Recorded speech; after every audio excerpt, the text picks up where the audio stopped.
Join us on a journey where we unravel the latest trends, tackle your burning questions, and explore innovative strategies that are shaping the future of compensation, all with a cup of coffee in hand.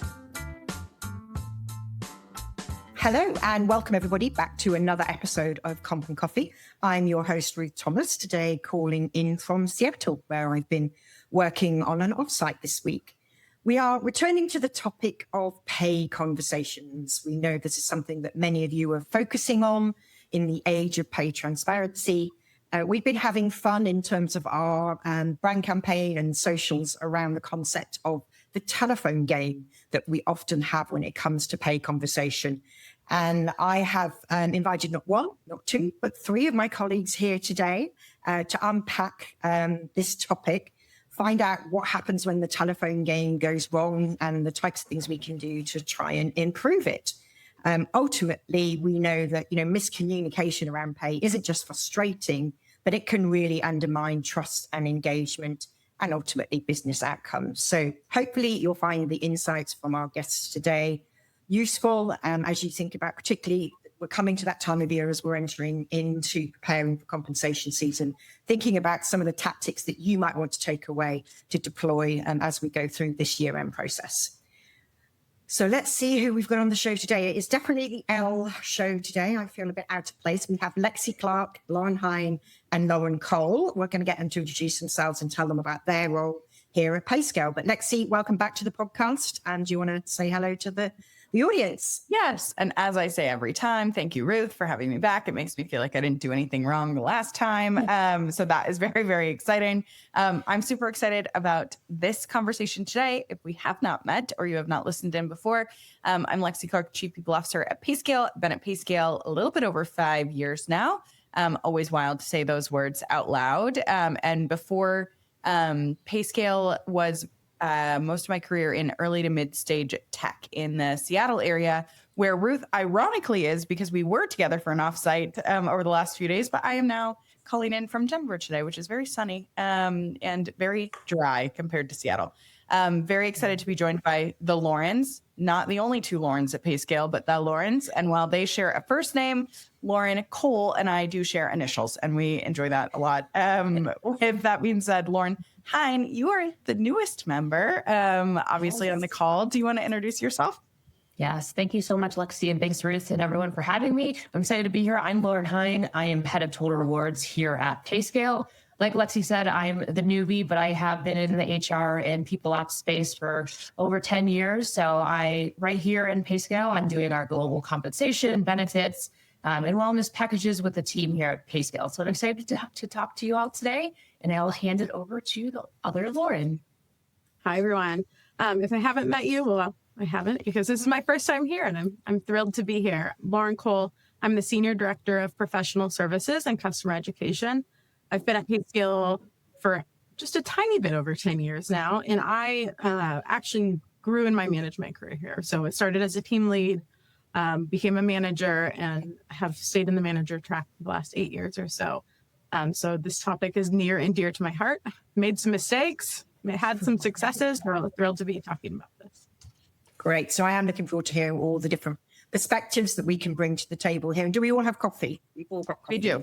This is a podcast. You may not be able to see, but we are all holding up our cups of coffee. So, home of coffee, Seattle. I did go to a Starbucks this morning. So there we go. Okay, good. There you go. There you go, Ruth. There you go.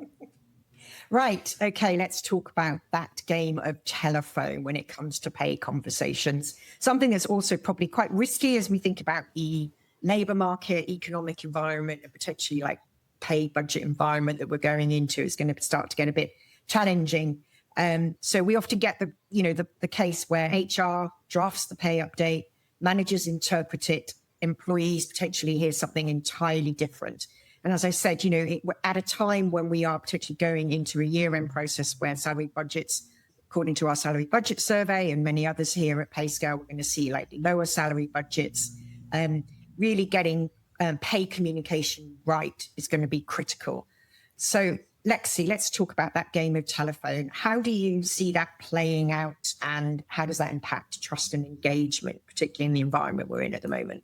Yes, I I mean, I think the biggest thing is like the game of telephone is real, especially when it comes to talking about compensation. You know, as we've navigated this even internally ourselves over the last few years, the more transparent you are, the more at risk you are, right, of those messages getting lost along the way. And we've tried a couple different tactics throughout the organization to get everyone kind of on the same page or speaking from that same language. I think, you know, most importantly, the first thing that I'll say, and then I'm happy to talk a little bit around some of the tactics we've used internally. But, you know, you can build the most thoughtful, intentional compensation strategy and approach in the world. But unless you've got communication to really back it up and you're kind of controlling for where you can control in the game of telephone, a lot of that gets lost by the time that it hits an employee conversation.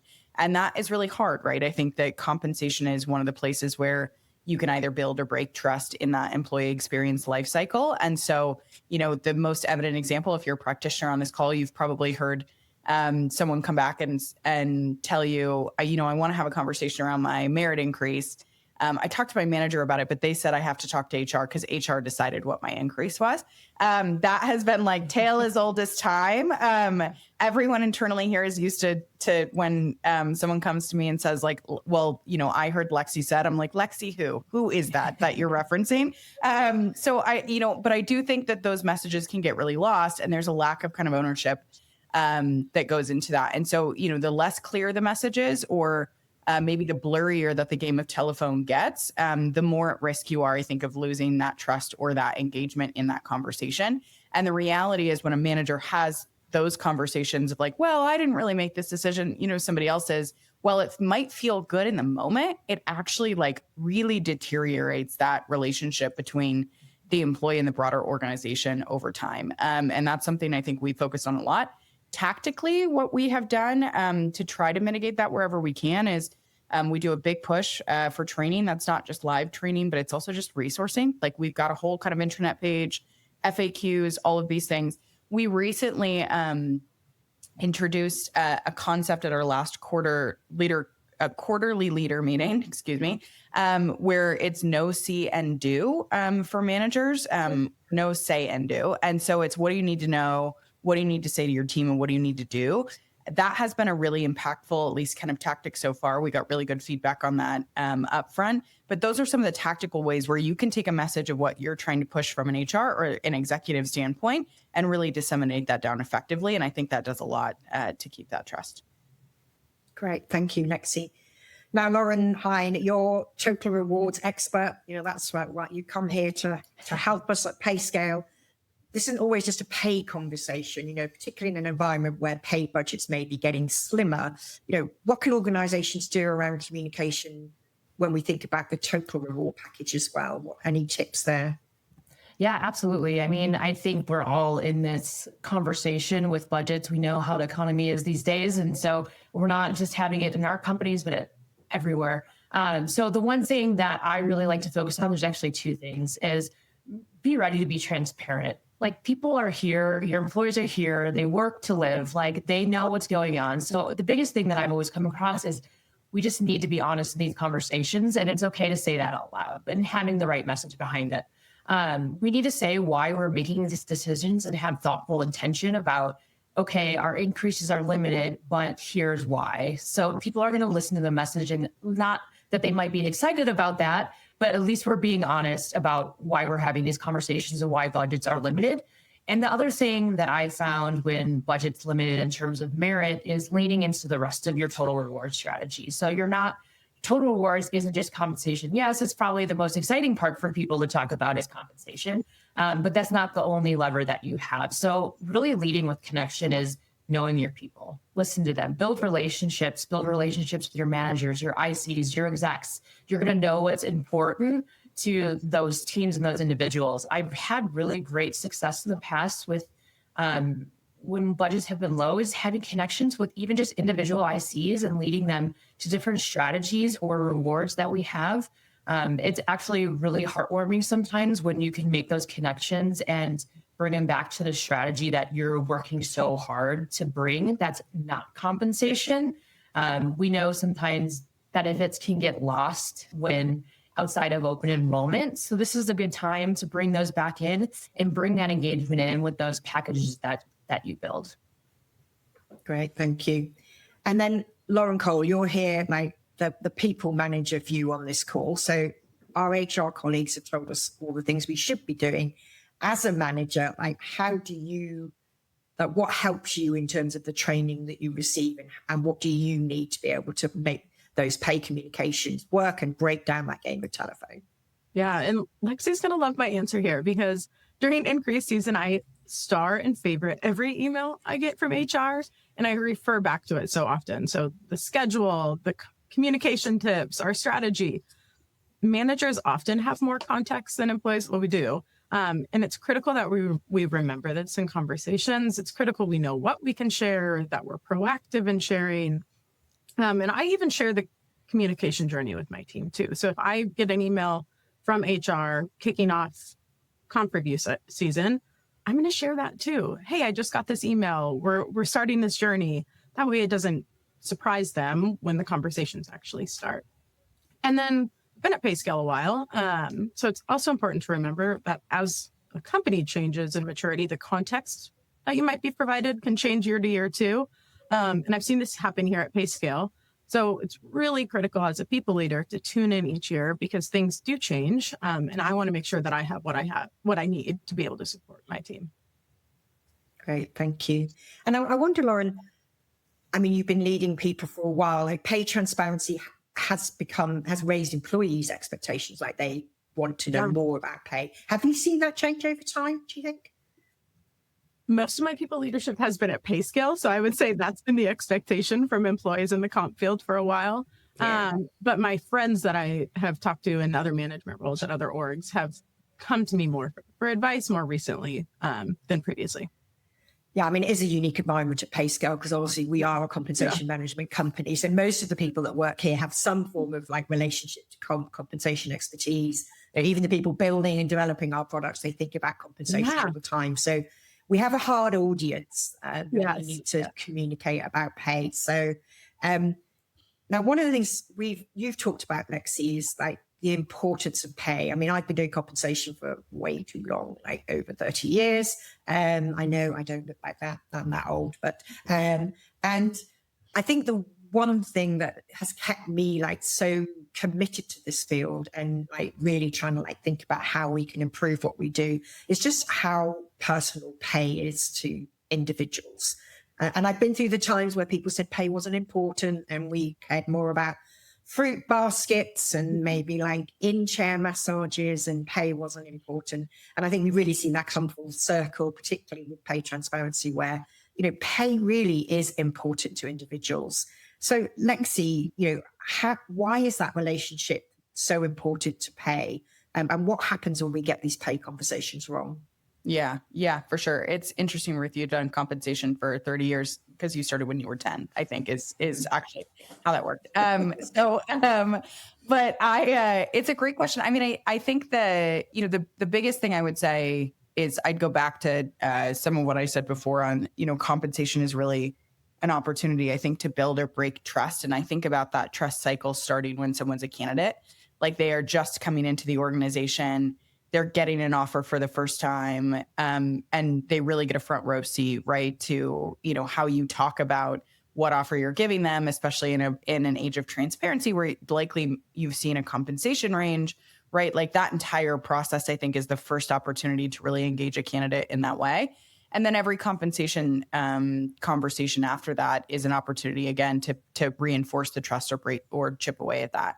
I think the thing that is really interesting to me, so I listened to, and I've talked about this a little bit this week, but Brene Brown, I'm a fearless Brene Brown follower, spoke at one of the Fortune events in the last week or so, maybe 2 weeks. And one of the things she talked about is that all employees and all basically kind of like humans are living in this time of uncertainty, and that it's more important than ever to find the places of certainty that you can reinforce in your employee life cycle, in these conversations around changes, anything like that. And I think about compensation at the heart of that. There is a lot of uncertainty, I think, in the macroeconomic environment, especially if you're, you know, based in the US. There's a lot of uncertainty in the age of AI. There's a lot of uncertainty around pay transparency. Some companies have adopted, some have not. We still see states continue to either put it forward or kind of pass it. But, I think what's really interesting is like compensation to me is an opportunity to reinforce certainty. And that certainty of the conversation can be based around transparency into the decision. It can be based around the data that you're using. But I think the most important thing is like, you should pull in all the data. You should do all the things that we're talking about. I really, truly believe in that. The reality is someone is going to take what you give them and they're going to go home and they're going to support their family. They're going to pay their mortgage. They're going to think about, investing in maybe getting one of their kids into college, right? They're thinking about a big life event that they've gone through. They have heavy medical bills from, a health event of themselves or their family. Like compensation is so much more than just that transparent conversation. And I think sometimes it's easy to lose sight of that. It's the reason why it's scary. It's the reason why it's scary to engage in, any kind of conversation around that. But I think, one of the reasons, especially in a time where budgets are tough and investments are tough and, everything is really tight and uncertain, using it as a point of certainty and thinking about it in that framework, I think can be really helpful. But also remembering it's more than just the numbers on a merit statement or a promo statement or an offer letter or something like that. Like it is someone's livelihood of how they're thinking about really going home and investing in themselves and the people that they love and the people around them. And so bringing that empathy and understanding and also the data and kind of directness to the conversation is your best bet, I think, at really navigating all of that uncertainty to give them, I think that kind of blanket of confidence. Yeah. So Lauren Hine, in your role, obviously you're the person having to prepare the compensation statements, the total reward statements, the practical side of getting that communication out. So the question that I'm going to ask is around, we've just talked about the importance of pay to people personally. Yes. How do we we obviously give people a compensation statement, a total reward statement. Yes. How do we get that emotion into those, or how do we make that come to life rather than just giving someone a plain compensation statement, for example? Yeah. Okay. All right. So Lauren, from your perspective, you're the one that's going to be practically here at Payscale helping us to deliver the compensation statements, total reward statements to employee that's going to make that communication happen. How do you connect giving someone an email or a statement and that emotion and the importance that pay is to people that Lexi was just talking about? Yeah, I think that's really important. I think we can't just hand over a piece of paper and people either be excited about what they see or not excited about what they see. But I think we also have to bring this back into that personal connection, like Lexi said. I think this is where our managers, our HR teams, we have to go above and beyond in these areas. And this is our time of the year where we shine. And this is what we do in our HR departments, our people teams. So I think it's having a very thoughtful plan to have these conversations with your people. That's more than just a piece of paper. Whether the conversation you think is going to be a great conversation, whether it's going to be a difficult conversation, Lexi said something earlier, and I actually had it down in my notes, is something, conversations being scary, or this is just scary talking about conversations. I feel like I always say HR shouldn't be the scary department. I want people feeling safe when we're having these conversations about their merit, saying, I don't get this. I don't understand this. That's okay. That's fine. Let's have that conversation. So I think that's where these conversations are more than a piece of paper. So we can have that written down, but I think kind of arming yourself to be ready to have those conversations and feel comfortable talking about it goes beyond that piece of paper when it comes to merit cycles. Great, thank you. And Lauren Cole, you're the person having to connect with the individuals in the manager role where they've got all those feelings that we've just been talking about. How do you prepare emotionally or practically for those one-to-one conversations? I'm here for all the feelings. And during increase season, my HR business partner, shout out to Simone, becomes my closest friend. I lean on her for so much. The biggest thing is to practice conversations, though. I never want something I say in a pay conversation be the first time I'm saying it out loud.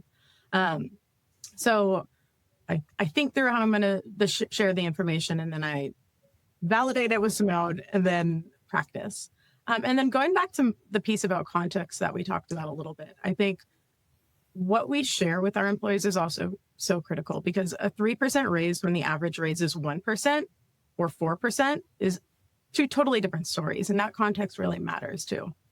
And then if it's based on performance, that should be less of a surprise too. Your team should always know where you stand, where they stand performance-wise. Great, thank you. So I've talked about the age of pay transparency and really has democratized pay as a conversation across the organization, multiple stakeholders involved here.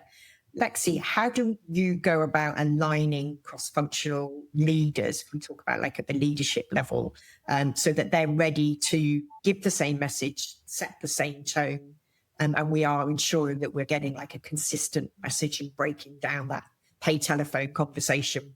Yeah, I mean, this one I think is so interesting. I think it starts early. Like it starts earlier than when you've got a perfectly crafted message. And I think what I mean by that is getting alignment, at the executive level early before you even make any decisions, I think is critical here.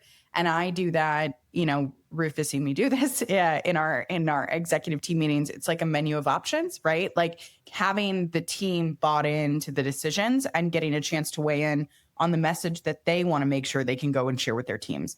To this conversation, it's not always going to be a perfect rosy message, right? I think especially with, again, that uncertainty in the market, like that means that there's going to be sometimes some toughness or some edge to what we're going to have to talk about.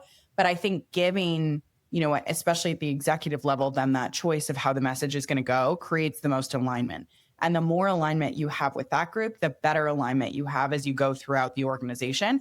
I also think, we've done a little bit of work around this in the last couple of years around like the change curve too, and the communication change curve. I also think by the time that, the executive team has kind of wrapped their arms around it and they're starting to talk to that next layer down and the rest of the managers, the acknowledgement that they're starting the change curve with somewhere else and they may be farther along themselves, I think is really important. It's really easy when you're a leader, you already kind of know all the things behind the message to be like, okay, we're moving forward. We're delivering the message. We're moving on with our lives. And like, we got to keep plowing through.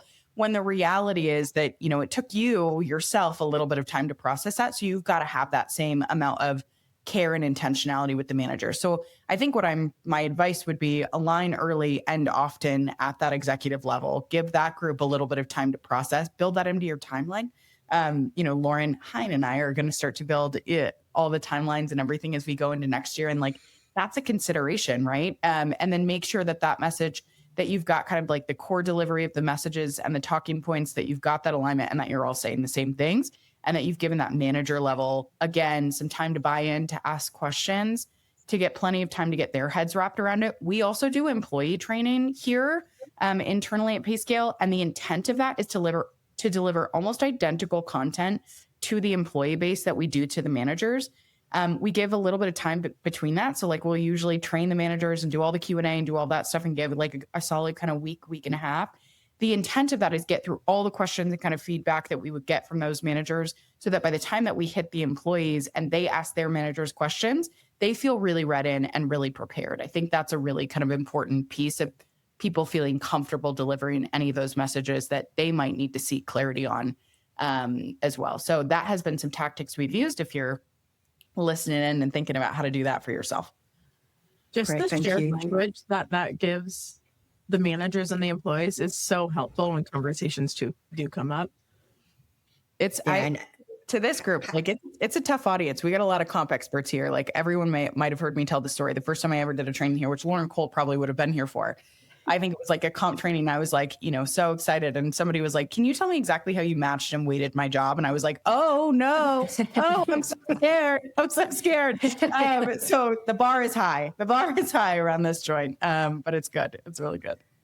Yeah. I mean, it helps in a way in the fact that they understand, a lot of like communicating how pay is determined can be quite complex. There's a lot of technical terms that we use. So that kind of helps that most pay scalers understand that. But as you say, they're a very discerning audience. So making sure that we make that communication clear and consistent is really important. So talking about that consistency, Lauren Hine, what tools or frameworks can we use to help managers keep that consistent messaging?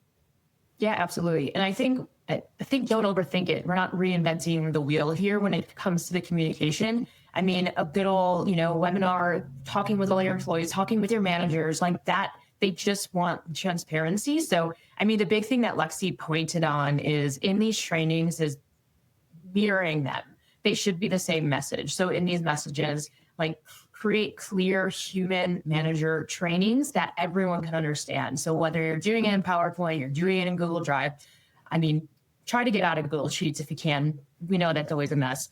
But from ICs to execs, like these messages, when you're in these PowerPoints and doing these trainings, they should be clear for everyone to understand. You have to remember that in these trainings that you're creating, you're the subject matter expert, and not always are your people. At Payscale, we're a little different because everyone talks comp all the time, but it's okay if someone on even your executive team doesn't understand like what your merit cycle is, what your comp cycle is. So creating clear trainings in whatever tool you're using, I think is the biggest tool that you have. And then Lauren, what's really helped you, Lauren Cole, in terms of materials or talking points? What's been the most useful to you? I wish I could say I planned my notes based off what Lexi and Lauren had said, but honestly, some of the most basic comp fundamentals are what is the most helpful for me to prep. And I feel like this is where I see the biggest gap between HR and leaders too. I can't go into a conversation and be authentic if I don't even know what I'm talking about. So it's helpful for me to know best practices on where should someone fall within a range at what point in their proficiency. It's helpful for me to know, was a merit matrix involved? How does a merit matrix even work? It's helpful for me to know, does our company have a strategy and a philosophy for comp? What is that strategy and philosophy? And I guess it goes beyond even just knowing what these things are, but I also need to be able to go to my team and explain that. So I need to know it well enough and deep enough that I can explain it in conversations. Yeah, and I mean, that's a good point, Lauren, because obviously you get managers joining at different times. You often got new managers coming in. You need to make sure they understand the whole story because the comp philosophy really is maybe something they learned during their onboarding. But that is a critical part, being able to give that overall framework of why we pay the way we pay, why your pay is progressing the way it's paying, and what is it that, what are the real factors that we're looking to reward there. Yeah. And one thing I think that Lexi and team have done well here is explain how we've changed along our journey in maturity too. Because that context is really helpful if I go into a conversation, especially if I was a newer manager to our organization, knowing that something has changed is helpful. Yeah. Okay, so we've heard a lot about how to make sure we get consistent pay conversations. We know the environment that we're going into, there are going to be some tough conversations around pay and pay progression. But we have to remember that every pay conversation is a chance to build trust. And I think that's one of the key messages we love you to take away from this episode. And ultimately, trust has a currency all of its own. And putting the effort into focusing on great communication around pay is free. I mean, obviously it's not time free, but it is something that you can gift your employees with and your managers in terms of helping to ensure that we are making sure employees understand how they're valued. I do think very much about context at the moment. I was reading some research from PwC. They do a great employee sentiment survey every year called the Hopes and Fears survey. And in that, they were covering about how pay remains a source of stress for employees at the moment. And that their 24 studies show that 52% of workers said that they feel financially stressed today, and only 45% have money left over at the end of the month. And that financially stressed employees are 5 times more likely to say personal finance issues distract them from work. So you also need to think about that context, how are you going to address that through this whole process? Again, it comes down to pay has a lot of feelings associated with it. And means different things to employees. So as we close out, Lexi, what do you think success looks like when it comes to communicating pay this year? Yeah, I mean, I think like summarizing, I think a lot of what, all of us talked about, I think really making sure that, or that you're helping the organization to drive those, I always summarize it down to a couple bullet points. It's so much more than that, but just a couple kind of core talking points around the why, the how, all of those other pieces, I think is really important. It's important that you in an HR team or a rewards team are aligned to that. It's important that the rest of the organization is aligned to that. And then everyone is saying the same thing. I think the next thing is, use data in those conversations. Data is your friend.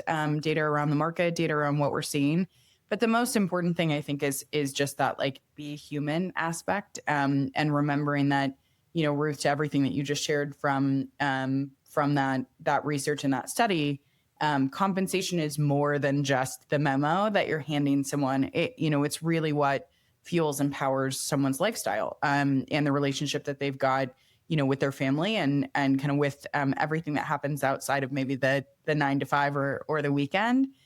So I think bringing empathy and understanding into those conversations, especially in a time where it's a tough message or that there's a lot of anxiety or fear, I think is really important. The other thing is, Lauren Cole and I had a chance to do an internal communications training a few months back.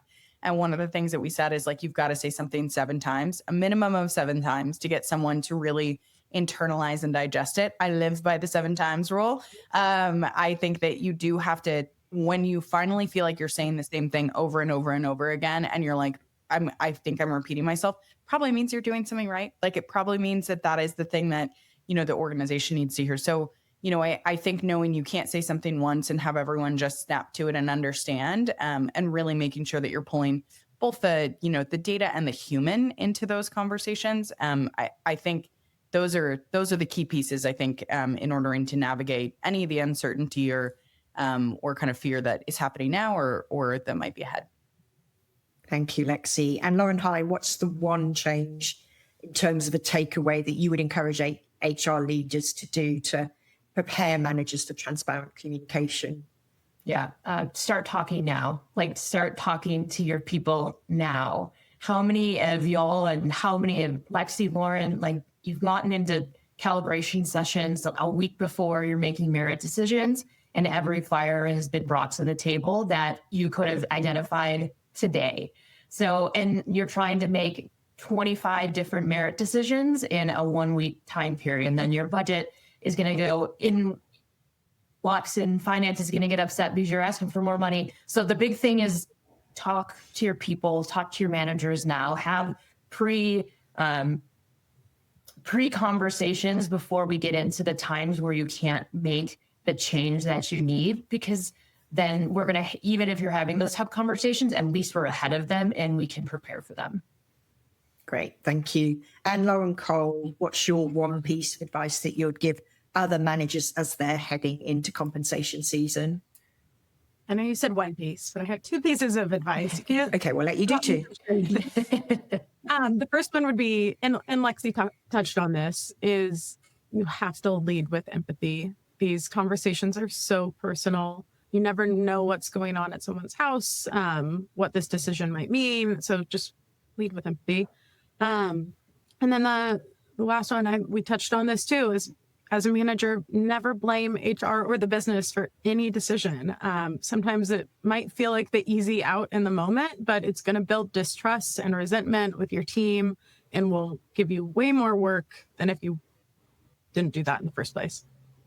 Great, thank you. Well, thank you, Lexi, Lauren, for sharing all your perspectives on how to make pay meaningful conversations and making them human conversations as well. I hope the audience have appreciated that today. And for anyone looking to take this further, we're going to link to resources in the show notes on pay communications. So we have a few new assets that we've been sharing with audiences, so you're going to be able to get access to those.